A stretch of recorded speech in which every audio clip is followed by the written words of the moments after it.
السلام علیکم ورحمۃ اللہ وبرکاتہ۔ محترم و مکرم سامعین کرام،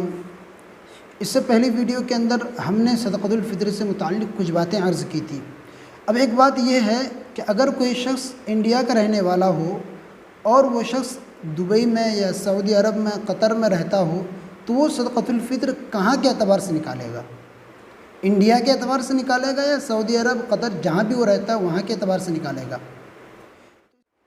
تو اس کا سادہ سا جواب یہ ہے کہ جو شخص جہاں رہتا ہے، جہاں وہ عید کی نماز پڑھے گا، تو وہاں کے اعتبار سے وہ صدقۃ الفطر ادا کرے گا۔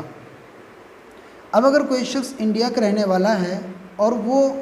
سعودی عرب میں رہتا ہے یا قطر میں رہتا ہے یا دبئی میں رہتا ہے، تو وہ شخص وہیں کے اعتبار سے، جہاں وہ رہتا ہے وہاں کے اعتبار سے صدقۃ الفطر ادا کرے گا۔ اب اگر وہ شخص گیہوں کے ذریعے سے صدقۃ الفطر ادا کرنا چاہتا ہے تو 1.25 کلو گیہوں ادا کرے، یا پھر 1.25 کلو گیہوں کی جو قیمت ہوتی ہے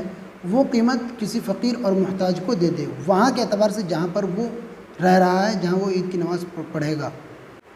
تو یہ مسئلہ کلیئر ہو گیا کہ جو شخص جہاں رہ رہا ہے، اگرچہ وہ رہنے والا کہیں اور کا ہو، انڈیا کا ہو یا کہیں اور کا ہو، لیکن جہاں پر وہ رہ رہا ہے، سعودی عرب میں ہو یا قطر میں ہو، کویت میں ہو، وہاں کے اعتبار سے وہ صدقۃ الفطر نکالے گا۔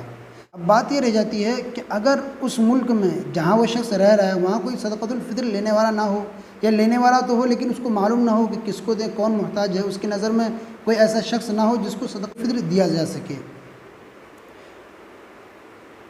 تو اس کے لیے بہتر یہ ہے کہ جہاں وہ رہنے والا ہے وہاں اپنے جاننے والے سے کہہ دے کہ میرا صدقۃ الفطر یہاں کے اعتبار سے اتنا ہے، آپ کسی فقیر اور محتاج۔ کلیئر ہوا کہ اگر کوئی شخص سعودی عرب میں رہ رہا ہو اور وہ صدقۃ الفطر نکالنا چاہے اور اسے معلوم نہ ہو کہ ہم کس کو دیں، کون محتاج ہے، تو ایسی صورت میں وہ اپنے دیش میں یعنی انڈیا وغیرہ جہاں کا بھی وہ ہو وہاں بھی صدقۃ الفطر کسی جاننے والے سے ادا کروا سکتا ہے۔ تو آئی ہوپ کہ یہ مسئلہ آپ سمجھ گئے ہوں گے۔ اسی طرح کی مزید دینی، علمی، فقہی مسائل اور جانکاری معلومات کے لیے ہمارے چینل کو ضرور سبسکرائب کریں۔ اللہ تبارک و تعالیٰ سے دعا ہے کہ اللہ تبارک و تعالیٰ دین کے سمجھنے اور سمجھ کر دوسروں تک پہنچانے کا ذریعہ بنائے۔ آمین۔